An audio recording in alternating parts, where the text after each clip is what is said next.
Hello, and welcome to the Four Pillars of Healing. My name's Nicola, and I'm your host for today's episode. Before I introduce my beautiful first guest, I just want to take a moment as a reminder that in this space, we'll be talking openly about healing. So at times that may include experiences or reflections that could be or feel tender or triggering. The invitation is to listen gently and take what resonates for you and give yourself permission to pause or return whenever you need to. All right, so today I have the absolute honor of sitting down and sharing space with someone who I admire very deeply, but I'm also very lucky to have her as my friend. She's someone who embodies what it truly means to walk the path of alignment and through healing, and embodies what it truly means to heal. Welcome to my beautiful friend, the incredible Kerriann Mackenzie. Kerriann is a real-life magical unicorn. She has walked her path of healing through her life work,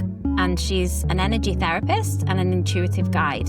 She's the founder of the amazing The Rebellion of Love, which is a sanctuary she has created for transformation. It's a loving and magical space where she helps people to remember who they truly are and realign with the energy of their highest self and wildest dream. As well as that, she's also the founder of Mystic Books and Business, and she channels her accounting brain with the mystical and spiritual realm. Her work is so beautifully layered, weaving together energy therapy, holistic mentoring, Reiki, angelic healing, astrology, human design, gene keys, and feng shui.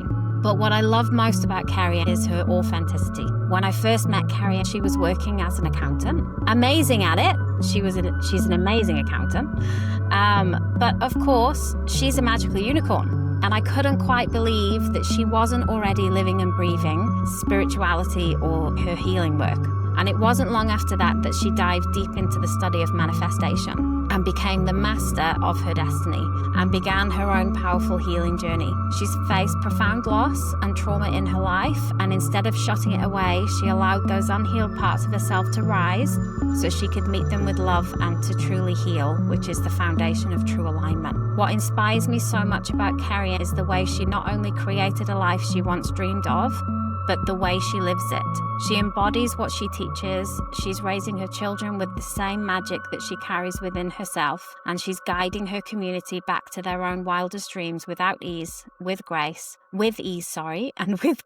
and without burnout. Kerriann, you are such an authentic, radiant soul, and I'm so excited to share this space with you today. Thank you for coming on the podcast. Thank you for having me. I'm like actually tearing up when I hear you say that, because you have been on this journey with me from the very start, when I was just an accountant who just discovered yoga and spirituality, and I walked into your salon to get organic coloring because I was pregnant with my son and I was on this low tox kind of living, and it was the very, very start. And I am so grateful for the role that you played in my journey, because had I not walked into that salon, I would not have had someone sitting there asking me very, very profound questions that helped me really look inside and dive deeper into how I was living and how my soul wanted or wished to live. So thanks for having me on the show. I feel honored to be your guest. Oh, I'm so honored. You're my very first guest. And there wasn't anyone else that I wanted to be my first guest. I was so excited to ask you. Okay, so one of the things I admire most about you is how you've been able to alchemize your pain, your grief, and your trauma into the magic that you now share with others. I'd love to explore that alchemy process with you. And from my own journey, I've come to see that our lives and our bodies and even the earth itself are all cyclical by nature. And when we move through pain and trauma or grief, the part of the healing is this natural cycling back and gathering up fragmented pieces of ourselves so that we can return to wholeness. And to me, that is true healing. But when we ignore, suppress, or avoid our emotions from the experiences that we have, they don't just disappear, and they resurface in other ways. And one of the most powerful places they show up is in our bodies. And our bodies have this incredible way of remembering what our minds mask over and they try to forget. So from your perspective, how do you see the body guiding us back into the remembrance and the wholeness, especially when the mind isn't ready to face it? This is such an interesting question. And I'll start by saying that a lot of people, when they come into the world of spirituality or even manifestation, or, we learn a lot of the principles of law of attraction and things like that, and this was also in my experience. It was more like, it's so, you sort of discover, oh my gosh, I'm magical and I can create my life. And then the way that we often, I guess, fall into it is with just the law of attraction principles, which can include a lot of toxic positivity, where we are manically creating for it through controlling our thoughts and setting the goals and then trying to align to the frequencies of that. That's all well and good. But if you have experienced a shitload of trauma like I had in my life, what will happen is you will have no other option at some point to crack open and to face the parts that you've kind of glossed over in the healing journey. It's almost like we think we can bypass it, and we kind of can at the start. And then your soul's like, excuse me, you didn't find this path of spirituality to just gloss over. Like, you came here to do the deep work. How that showed up in my body and how my body gave me signals was literally shutting down. I got rashes from the top of my head all the way down to my hips. I had a thyroid, and this is into my journey of spirituality, thinking I had Mm, done all the work, thinking I had done all the yeah. things. But there was this deep root, I would say, wounds that were never really dealt with, because I was very good at smiling and being magical over the top of this. And then eventually my body just went, no, you need to actually do the work. And so the work for me looked like then going into the areas where I wasn't safe in my body. And it was almost starting at the base chakra, working all the way up, because that's where I felt like so much was stored in my root chakra and my sacral due to a lot of trauma that I had. The catalyst for all of that for me, though, was losing my best friend, who I loved dearly, who I also was secretly madly in love with as well. That was all around the same time, and the way that my body was storing trauma from my childhood, plus the grief, plus the new baby, plus the business that's kind of exploded, and all of it all was like a crescendo to my body just going, absolutely not. So, I would say that was in 2019. Yeah, that was 2019. So I was already 4 years into my journey of doing a lot of the healing work, but I did fall into the trap of just layering spiritual practices over the top of actually dealing with and facing the deep trauma that I did have stored in my body. Yeah. Yeah. Yeah. Wow. It's very easy to become spiritually busy. And then if you're not on a spiritual path, it's very easy just to make yourself insanely busy so that you're basically thinking yourself around your healing rather than allowing yourself to feel your Yeah. feelings, essentially. Yeah. In my own journey with grief and trauma, I realized that even after I'd done so much of my inner work and I thought I'd found a level of peace, but in much the same way, my body told a very different story. And my heart, especially, around losing John and, insanely broken, you know, and it would come up as, feeling tightness in my chest or knots in my stomach and inflammation in my body and, high levels of cortisol and stress and, lots Yes. of things that have just never been an issue for me. And I've never suffered with anxiety or depression, or I've been exceptionally lucky that way. But definitely the last, 3 years has tested, and, my body's clutching onto something that I just hadn't faced in myself, which keeps circling back, and it Yeah. circles around many times to remind us that there is actually still more to work through, which makes me wonder, why do you think the body is often the last one to let go of the trauma and the grief? Oh, that's such an interesting question. I think that my understanding is the body is like the biggest information vessel. And I think that it's also the vessel that gets the most ignored and depleted, because it's actually so good at operating on its own. And so it's almost like it's probably the first to know, but the last information we actually listen to.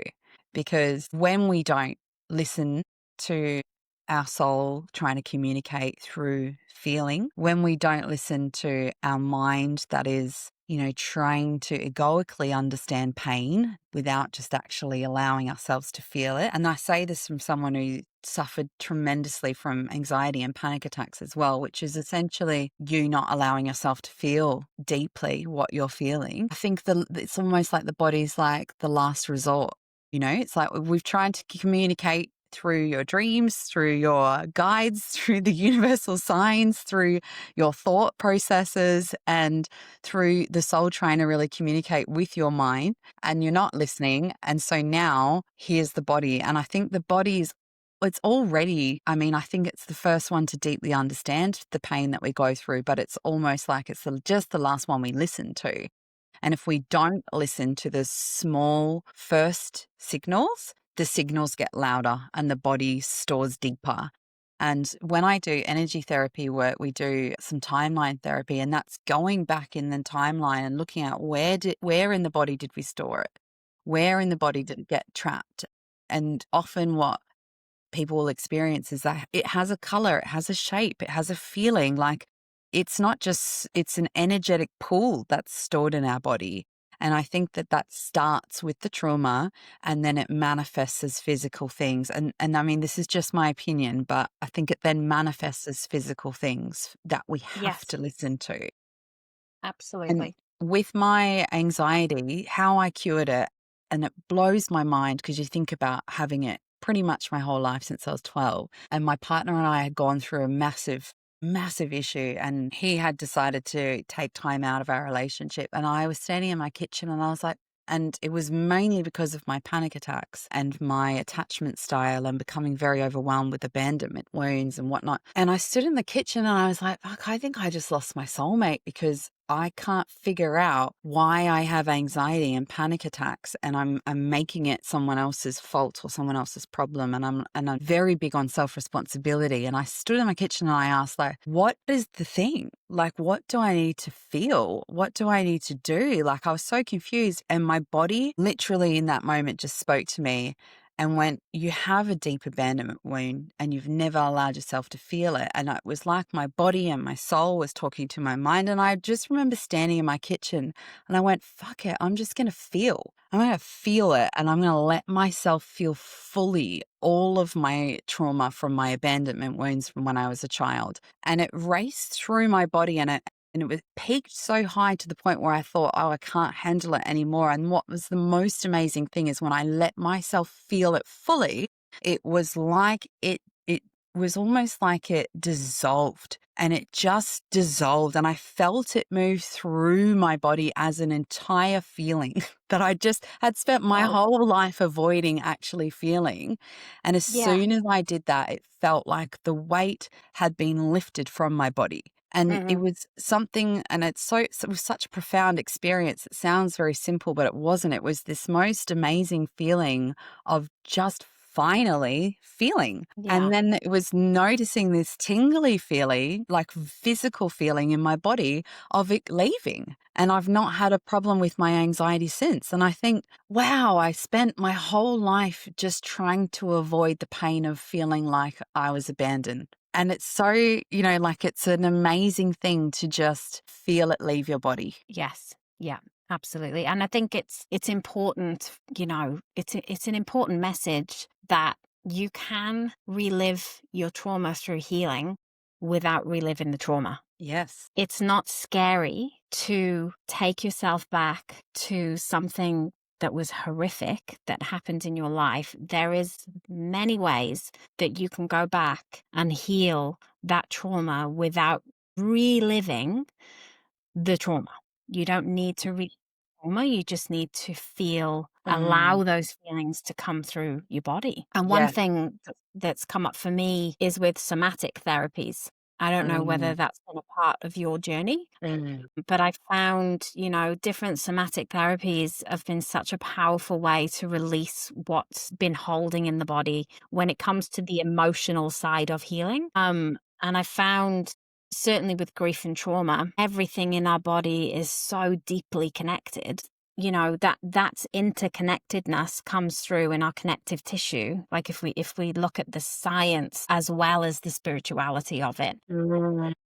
everything is interconnected, and our connective tissue and our nervous system is messaging systems in our body, and they hold every organ in our Mm. body. And so much of our emotional memory is stored there in a physical form, which is why, for me, I found somatic practices so useful because it gives us pathways to support the nervous system and the connective tissue and allowing those stored experiences to finally release out of the body as well. So, for Yeah. you, did you work with any somatic therapies yourself, or do you work with somatic therapies yourself with your clients? I don't work with my clients with it, but Yep. I personally have my own practices around movement. Yes. Especially with my hips.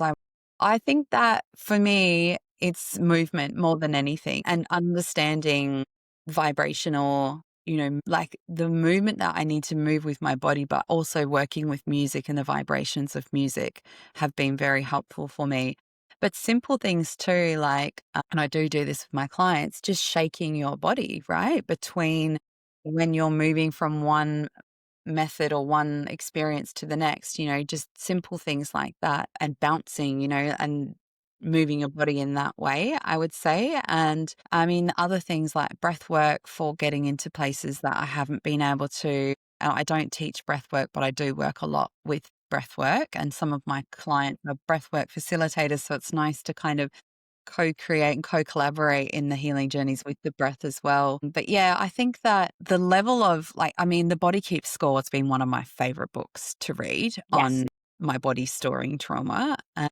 And a lot of what I think, it's not somatic work that I do on a table, but it's energetic work, but it's removing those blocks from people's auric fields. And Mhm. that is a whole form of movement, like it's a whole entire body movement from myself, not from the client, but they Yes. will often have movement themselves as they're releasing, and that's really Yeah. interesting to kind of watch as you're Yes. removing and taking out the energy cords, cutting ties, or sometimes they're like shapes that I pull up out of their body, and then I recreate those shapes to have the energy and frequencies of love. That's where the rebellion of love kind of comes from, because I do believe love is the cure for all. So when those shapes come out of their bodies and I'm working with them and infusing them with love and then placing them back in their bodies, they will have like a physical release and reaction to that work. And it's Yeah. it's quite bizarre Yeah. to watch it as it unfolds. But yes, yeah. Yeah, that's incredible. That's incredible. It must be incredible to witness that Mm. happening when those things are being removed out of the aura. That's a Yeah. pretty incredible thing to witness, Yeah. and goes hand in hand in, exactly what you're talking about. Mm. I've come to understand that walking this path isn't just about shifting mindset. A lot Yeah. of healing, a lot of regular sort of healing Yeah. is very much about the mind. Yeah. Um, and then we just end up trying to think our way into a new version of ourselves rather than feeling and Mhm. dealing with the feelings. And I remember one of the first conversations that we ever had together was about the late and incredibly great Wayne Dyer. Mhm. And specifically, I said a quote to you, and I remember it vividly because you wrote it down in your notebook. If you change the way you look at things, the things you look at change. Mhm. And it's such a powerful statement. And for a long time, I looked at that quote through a lens of, if I could just change my thoughts, I could change the way I feel. Yes. And what I discovered is that my body was still holding on to fragments of grief and trauma that I hadn't yet processed. And until my body felt safe, it simply couldn't let go of what I was feeling, the things that I was feeling that I didn't know I was feeling. Mm. And it couldn't really open the doorway for that part of me, or that version of me in that timeline of when that thing happened to me, Mhm. to truly heal. Mhm. And I know this is something that you embody really beautiful in your work. The Mm, way you recognize that healing is about bringing both the mind and the body back into alignment. So, from mm. your perspective, how do you see the body's role in healing, especially for people who feel like they've done the mindset work? So, they've done the mind work, but Mm. they still can't shift what's happening on the inside. So I think where this comes from, I think, is a lot of personal development, especially if we look at Louise Hay, and I want to use her as an example, especially because she's such a good friend of Wayne Dyer's. It's very much based around the cognitive idea of your thoughts create feelings, your feelings create a vibration in your body. From that vibration, we take action, but also that vibration is what attracts into our lives. And that's very much the law of attraction perspective, but it's also cognitive behavioral therapy, right? We change our thoughts, change our feelings, which changes our behaviors and our habits, which gets us different results, essentially. Yeah. That's all Yeah. of, that's kind of what we learn.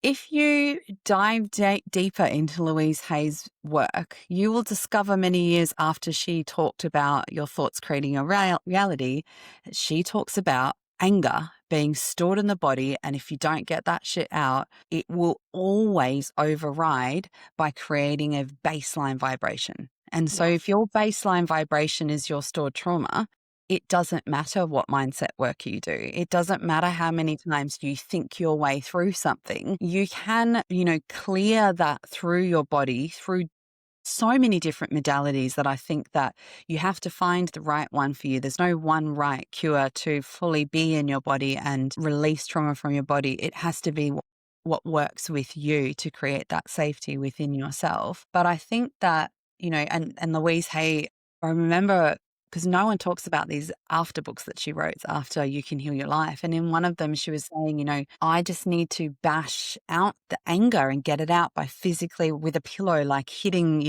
things and like releasing it.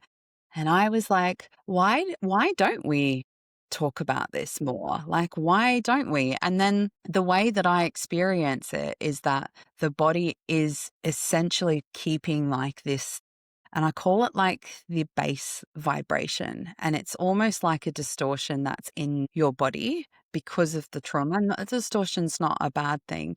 So there is somatic work, energy therapy work. There is all kinds of different things we can do to physically release things from our body, even like things like swimming in the ocean to help with that process, connecting deeply our physical body with nature. That definitely helps too. But the other pathway is also through consciousness, which is not thinking, and that is to be a complete observer of your body and being present with your body's sensations. And that can be through meditation. It can be through work where you're journaling, but you're not journaling with your mind. You're journaling as the observer of what are my physically sensations am I actually feeling in my body, and simply communicating with your body, not through thought, but by asking questions, and simple questions like, where is it stored in my body? That understanding of then bringing your conscious awareness to that part of your body can often be enough to let yourself feel it and release it and heal it. So I feel like there's beautiful, different ways, and you have to figure out what's the best way that my body likes to be witnessed and noticed and felt. Is it through movement? Is it through breath work? Is it through connecting to nature? Is it through just the conscious awareness of what's actually happening in my body, which most of the time we just don't do. We don't sit and notice some sensations in our body. And our body's just this messenger that it's such an incredible tool that we just ignore so much.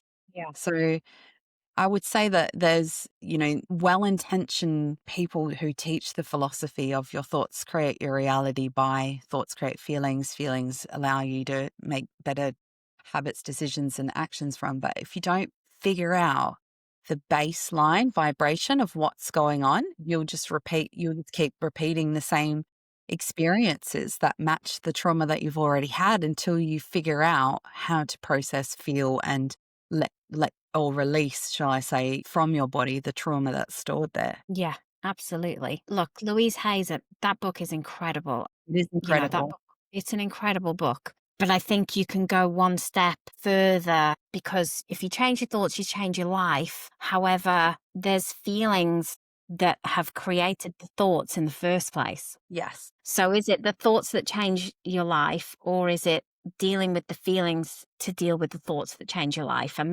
Yes. that's where I remember coming on your podcast and we talked a little bit about this. And, dealing with grief and trauma, that for me, on a personal level, for myself and my kids, that was a way that I could explain to my kids that the anxiety and the negative thought patterns that were just on repeat all the time after John passed away, it isn't because they think that way. Yeah. It's because their feelings that they weren't allowing themselves to feel, and Yeah. same for myself on Yeah. many levels. They feed the thoughts. Mm. It's the lack of allowing yourself to feel that creates the thoughts in the first place. I And I'm agree with not, this so much. And then I think also the other thing is too, Nicola, is what about when we don't even have the right amount of nourishment and care for the body to even be able to feel what's going on in the body, right? yes, Because I yes, know that without the right amount, because I'm perimenopausal, right? If I don't have my magnesium, my iron levels, my sleep, my nourishment for my physical body, I can't mm, even begin the journey of actually no, feeling what's in no, my to feel, body, right? Yes. And the body at that level of depletion will automatically create horrendous thoughts inside your yes, mind. And so you're then trying to like orchestrate those. But the body is like, dude, you haven't even primed me so that I can feel what needs to even be felt because the conditions aren't even being taken care of at a base level in your body, right? yeah, It's almost like you can do all the healing work in the world, but until you've even actually cared for your body in a way that allows you to physically hold the feel, vibrations to feel and release them, you've actually got no chance of getting to it, if that makes sense. Do you yeah, resonate with that? oh, 100%, absolutely. I totally agree. Yeah. Totally agree. It's. I remember when I bought Louise Hay's book, and I was a really good 10 years into my, healing. It's not a destination, it's a journey. No. And Yes. our lifescape, we are here to heal unhealed parts of ourselves to bring us back to wholeness. Mm. We'll talk about this as we get further through. And I remember reading the book, and I was like, this is amazing, but I still feel, I'm still not feeling my feelings to be able to switch these thoughts around, like Mm. it's incredibly difficult to mentally focus on your thoughts when you're so devoid of your feeling in the first place, because you've buried it so deep inside that you actually can't feel it. Mhm. Um, Yeah. And also the avoidance of that feeling often looks like numbing yourselves with things that are very unhealthy for your body, which then further just push it yeah, down, layers. And then now your body's not only depleted of nutrients and can't actually handle feeling anything, but you've now numbed it with things like, for me, it was drugs, alcohol, all kinds of things in my early 20s. Then that adds an even extra layer of Yes, numbness. And then all of a yes, sudden you're like a mechanical machine just living and not even experiencing the full spectrum of every emotion of life, which is, anger is just as beautiful as pure joy. They're all valid, they're all absolutely. important, but you can't actually experience or feel any of them when your body's so neglected in that way. And then the body, unfortunately, just buries it deeper and deeper Yeah, and deeper. yeah, And it's a real shit show to dig that up years later. Like it really yeah. truly Oh, is. And absolutely. yeah, Absolutely. yeah, Mine that shit out. mhm, yeah, On goes the hard hat. mhm, Pickaxe comes out. All right. That's amazing wisdom. And I thank you so much for deep diving that part with me. I want to shift gears a little, and I want to drop into the heart of our nerdy side. And it's funny because I never used to think of myself as nerdy, but as I've gotten older, I've come to see the term so differently. And for me, nerding out on something is really just deep diving into something that lights you up on the inside and something that you just feel so connected to that you can't help but want to explore it even more. Yes. And one of the things I know that we both love to explore is making the unseen feel relatable and real. Yes. And the way consciousness and the quantum field are not just abstract ideas, they actually play such a vital role in shaping our human experiences as well as our healing, and just as importantly, really, how we heal. Mm. So, consciousness in the quantum field, everything to me has a consciousness. And I feel like we are all living in the field. And I remember physics at school, it was really the only science that I was connected with because it asked really big questions. But as a teenager, I found my creative brain and, let's be honest, my lack of care factor at being at school, I Mm. found it super tricky, but I loved trying to learn about it at school. And as I've gotten older and I've dived pretty deep into both consciousness and quantum physics, I've been pulled into questions, about the purpose of life and why we experience the good, the bad, and the ugly. And ultimately, where did we come from? Where did the universe come from? How did it start? Did it start with the Big Bang? Was there something more beyond that? And Mm. the curiosity has led me not just down a spiritual rabbit hole, but very much a scientific one too, purely from the space of the way that my brain learns and wants to learn is there has to be a relative explanation to everything for me.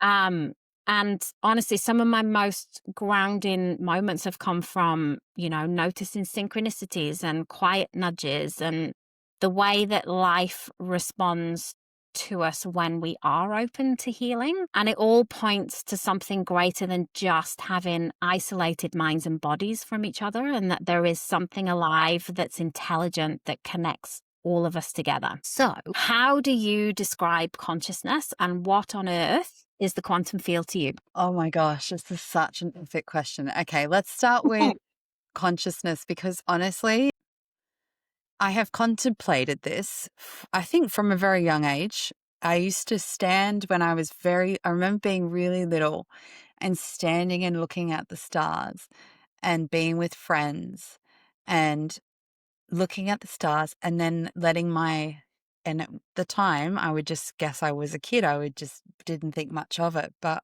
now when I look back, I recognize it was my consciousness contemplating what's beyond the star, what's beyond that, and what happens when we get to the blackness, and then feeling this undescribable feeling of just spaciousness as my consciousness went out to the edge, and that was when I was very little. I would tell my friends, and they're like, "You're so weird. Why are you thinking about that?" And so I just shut off a lot of that, right? As I've gotten older, I have experienced things that are so unexplainable, and I have tried to find answers. And to be honest, I've never really come up with something concrete that I'm like, yeah, that makes total sense, because sometimes I just wonder if we've put scientific language to things we actually still don't understand and can't explain. Hmm.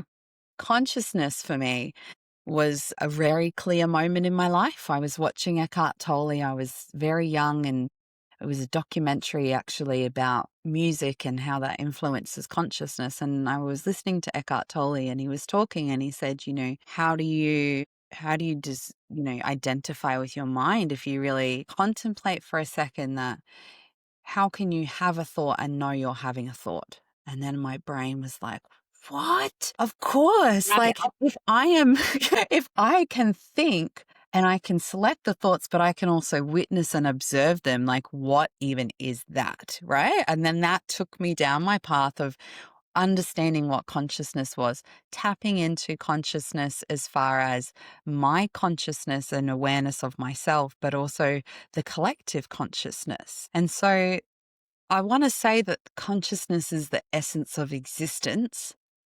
And I find that I can be present with that essence of existence at different moments when I'm not in my mind, when I am in nature, when I am meditating, when I am deeply having like a human to human connected moment. I will notice that I'm no longer of my mind and I am just living in the scape of the consciousness.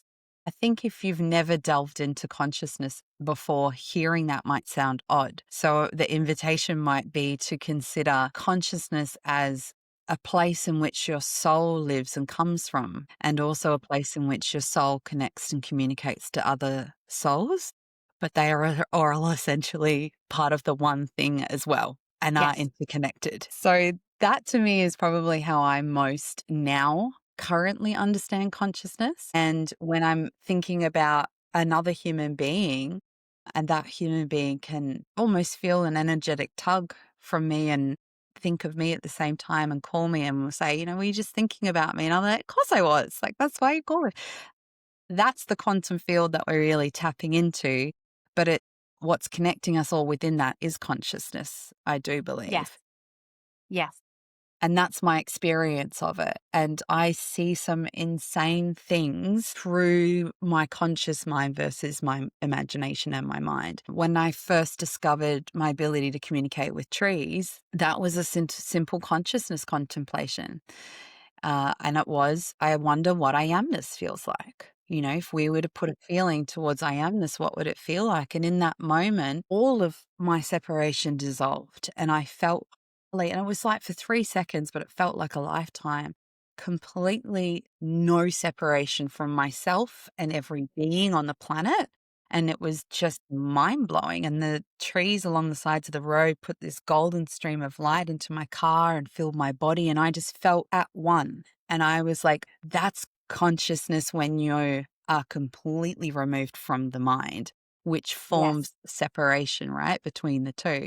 So I've had experiences like that, but there are, as far as the quantum field goes, I feel like it's this magical playground that I can go into and I can I sometimes see the strings of time, within that field. And I can pick something from this timeline and travel in there and play around with that again and then pop that back and see what that then does to the other timelines. And it might sound to someone who's never played with energy in that way or doesn't meditate or, go on journeys or things like that. That might sound like just a crazy imagination or idea. But when you experience it, there's no uncertainty at all, And I think that the quantum field as well is a deep place for healing because Hmm. it's all the timelines are all happening currently together. So at any point in those timelines, you can choose to go back and you can choose to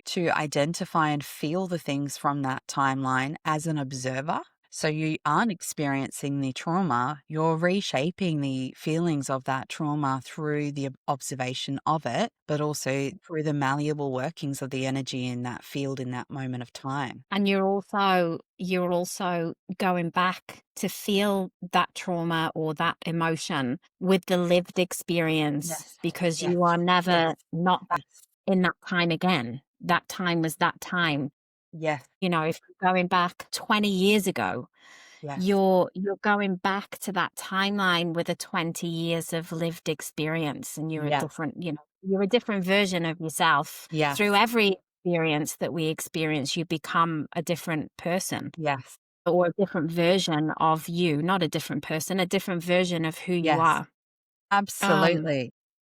yeah, Yeah. I'd love to connect the dots on how the consciousness and the quantum field relates to healing because it's so incredibly easy to slip into mental mode. We've, touched on this before, especially with traditional therapies. And, when we suffer, the mind rushes to create stories or scenarios that help us feel safe and think our way into healing. But doing that, our emotions are often the things that get left behind in that timeline.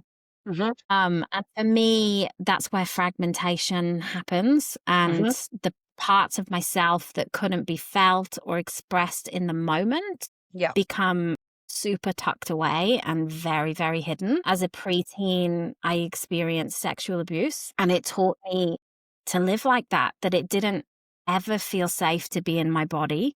So I learned to tuck myself away into the very, very edges of myself. And I survived there for years, for Mm. years. Surviving in the edges of myself kept me so disconnected from Mm.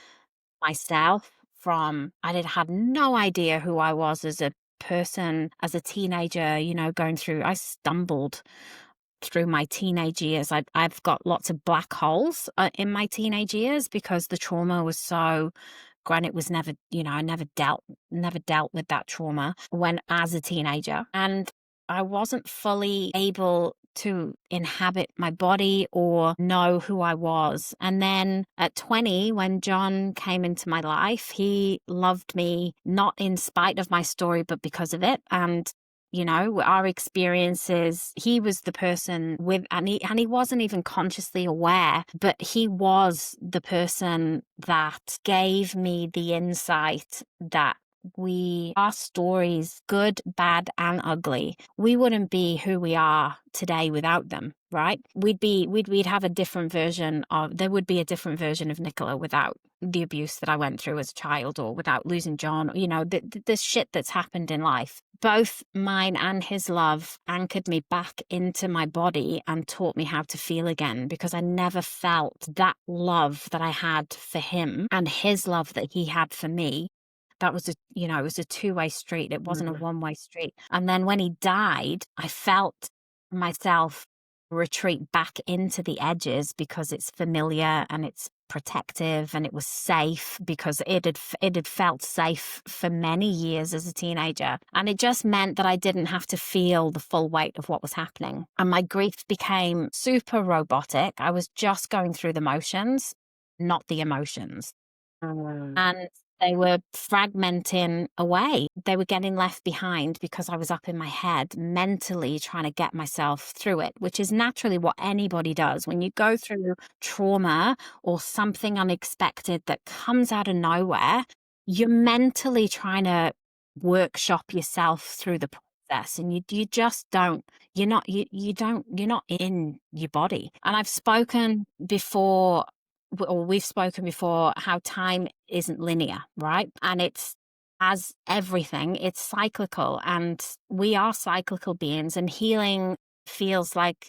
the journey of healing feels like it's a constant looping back. And it's an offering and a chance to meet and pick up those fragments of ourselves and the emotional fragments that we leave behind, right? Yes. When we don't allow ourselves to feel our feelings, we leave those feelings back in a different time loop.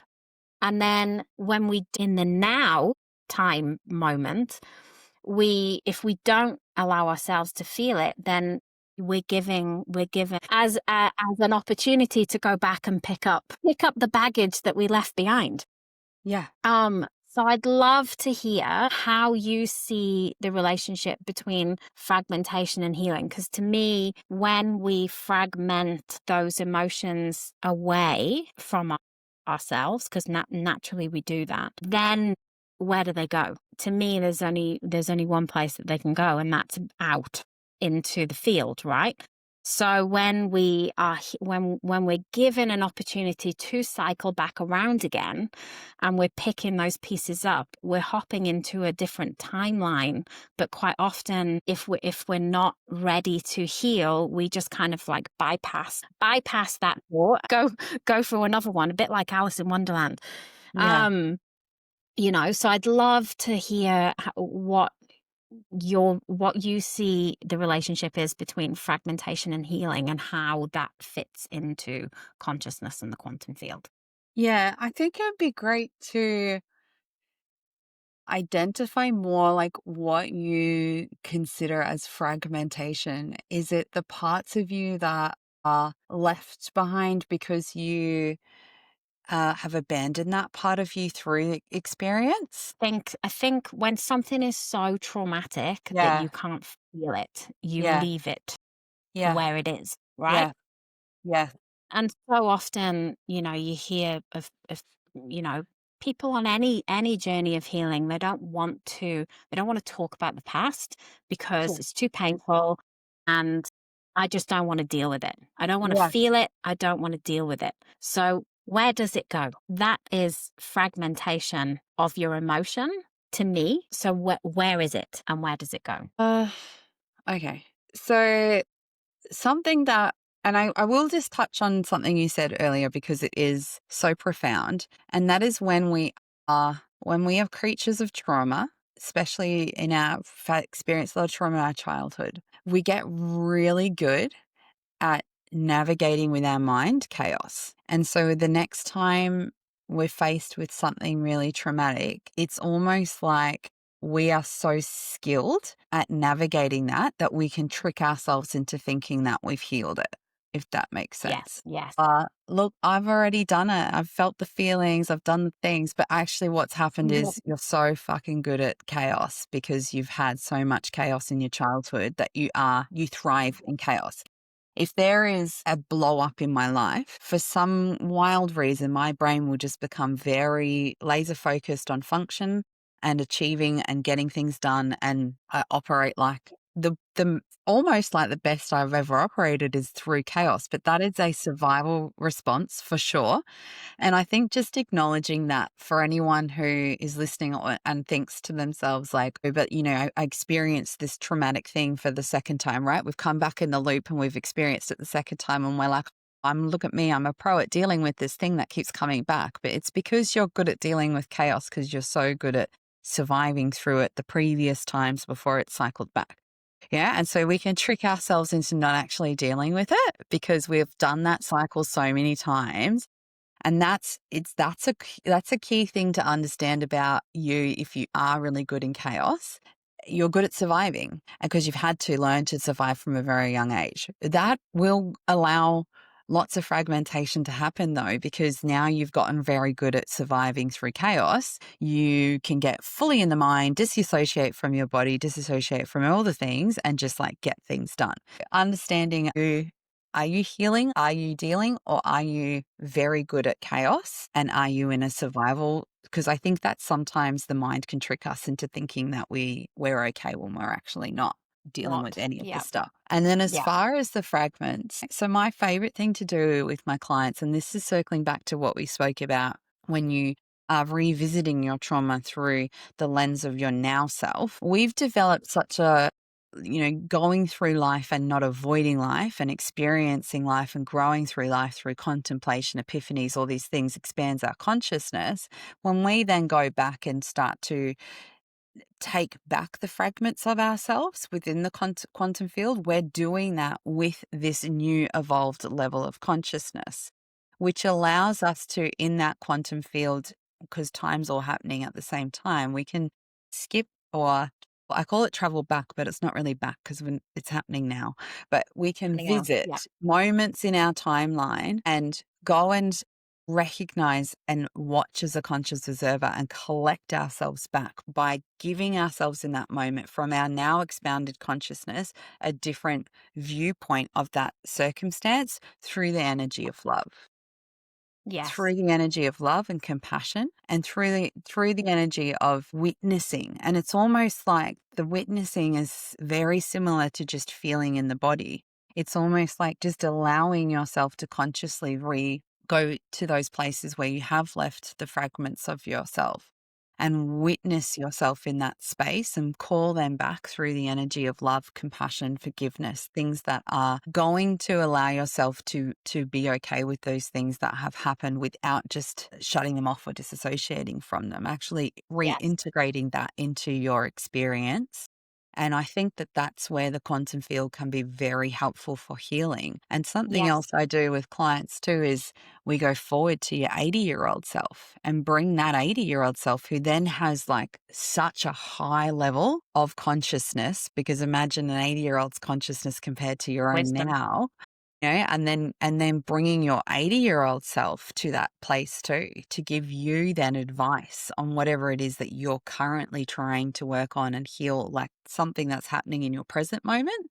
So where we can go and collect the parts of ourselves we've left behind through things like timeline therapy, we can also go and pinch the wisdom of our 80-year-old self to support us in these moments now, so that we don't allow fragmentation to happen in the present moment with whatever we're experiencing in that moment. Yeah. Does that make sense? Yeah. No, that's brilliant explanation. Thank you. That's perfect. For me, like that's the invitation of healing. It's not Yeah.